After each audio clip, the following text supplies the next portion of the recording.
News plus టీవీకి స్వాగతం. నేను మీ విజయదాస్. పర్సూ చేసేసి ఎక్కడైనా ఏదైనా ఉంటే సచివాలయంలో చేసుకోండి. రెండవ సంవత్సరం విద్యార్థులు కూడా దశల వారీగా వచ్చేస్తుంది.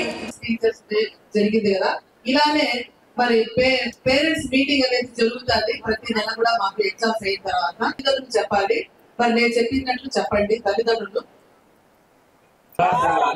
వారికి చదువుకు ఇంటిలో ఎటువంటి ఆటంకం కలగకుండా ఈరోజు గురు పౌర్ణిమ సందర్భంగా రాష్ట్ర ప్రభుత్వము మెగా టీచర్ పేరెంట్ మీటింగ్ని ఈరోజు రాష్ట్రం మొత్తం మీద ప్రతిష్టాత్మకంగా మొదలుపెట్టింది.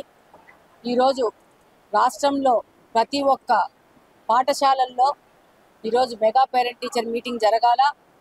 పేరెంట్స్కి, పిల్లలకి, అధ్యాపకులకి ఒక అనుసంధానంగా, అలాగనే వాళ్ళ మధ్యన ఒక ఆరోగ్యకరమైన చర్చలు చేసి ఈ యొక్క కళాశాలను ఏ విధంగా అభివృద్ధి చేయాలా, అలాగనే పిల్లల భవిష్యత్తును ఎలా రూపకల్పన చేయాలా, అలాగనే పిల్లల్ని ఎలా మోటివేట్ చేసేసి వాళ్ళ భవిష్యత్తుకు ఎలా పునాదులు వేయాలని చెప్పేసి మన విద్యాశాఖ మంత్రి శ్రీ నారా లోకేష్ గారు ఈరోజు ఈ యొక్క ప్రోగ్రామ్ని రాష్ట్రం మొత్తం చేస్తడం జరిగింది.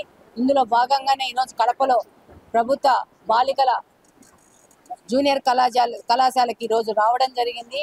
ఈ కళాశాలలో ప్రతి ఒక్క సంవత్సరం దాదాపు 800 పైచిలకు విద్యార్థులు అడ్మిషన్ తీసుకొని ఉత్తీర్ణులయ్యి అనేక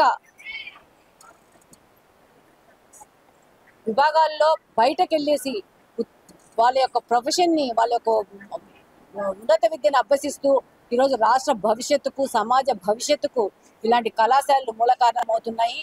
వీటిని ప్రత్యేకంగా అభివృద్ధి చేసుకునే విధంగా ఈరోజు కూటమి ప్రభుత్వం ముందుకెళ్తుంది. అందులో భాగంగానే ఈరోజు మధ్యాహ్న భోజన పథకాన్ని, యొక్క సీతమ్మ వారి మధ్యాహ్న భోజన పథకాన్ని చాలా ప్రతిష్టాత్మకంగా మొదలుపెట్టడంతో పాటు సన్న బియ్యంతో ఈ యొక్క మధ్యాహ్న భోజన పథకాన్ని ముందుకు తీసుకెళ్తా ఉన్నారు. అలాగనే విద్యార్థినులకు అకాడమిక్ ఇయర్ స్టార్ట్ అవ్వగానే పుస్తకాల కానించి, నోట్బుక్స్ కానించి, రికార్డ్స్ కానించి, వాళ్ళ స్కూల్ యూనిఫామ్ కానించి, వాళ్ళ బ్యాగులు కానించి ప్రతి ఒక్కటి ఇస్తూ ఈరోజు ప్రభుత్వం ముందుకెళ్తా ఉంది. మన రాష్ట్ర ప్రభుత్వము, కూటమి ప్రభుత్వము, శ్రీ నారా చంద్రబాబు నాయుడు గారు కానీ, అలాగనే మన యువ నాయకుడు నారా లోకేష్ గారు కానీ యువత భవిష్యత్తు కోసమే ఇవాళ మొదటి ప్రాధాన్యతగా తీసుకొని ఈరోజు ప్రభుత్వాన్ని నడుపుతున్నారు. ఇది ఒక ప్రారంభం మాత్రమే. ఇంకా పెద్ద ఎత్తున ఒక విద్యా వ్యవస్థలో మార్పులు తీసుకొస్తూ పిల్లల భవిష్యత్తుకు ప్రభుత్వం ఎలా పునాదులు వేస్తుందో భవిష్యత్తులో మనం చూస్తాము. అలాగనే ఏ విధమైన అవసరం ఉన్నా కూడా విద్యార్థులకు, ప్రజాప్రతినిధులుగా మేము ఇక్కడ అందుబాటులో ఉన్నాము. అధ్యాపకులకు కానీ, కాలేజీ వ్యవస్థకు కానీ మేము అందుబాటులో ఉన్నాము.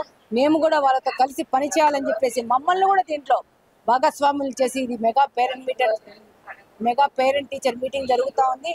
కాబట్టి ఇది ఒక రాష్ట్ర భవిష్యత్తుకు కొత్త పునాదిగా వెళ్తా ఉంది. దీనికి ప్రతి ఒక్కరు స్వాగతిస్తున్నారు. డెఫినెట్గా ఈ యొక్క ప్రోగ్రాము విజయవంతంగా ముందుకెళ్తూ విద్యార్థుల భవిష్యత్తుకు పెద్ద పునాదులు వేస్తుందని చెప్పి మనవి చేసుకుంటాం. Thank you.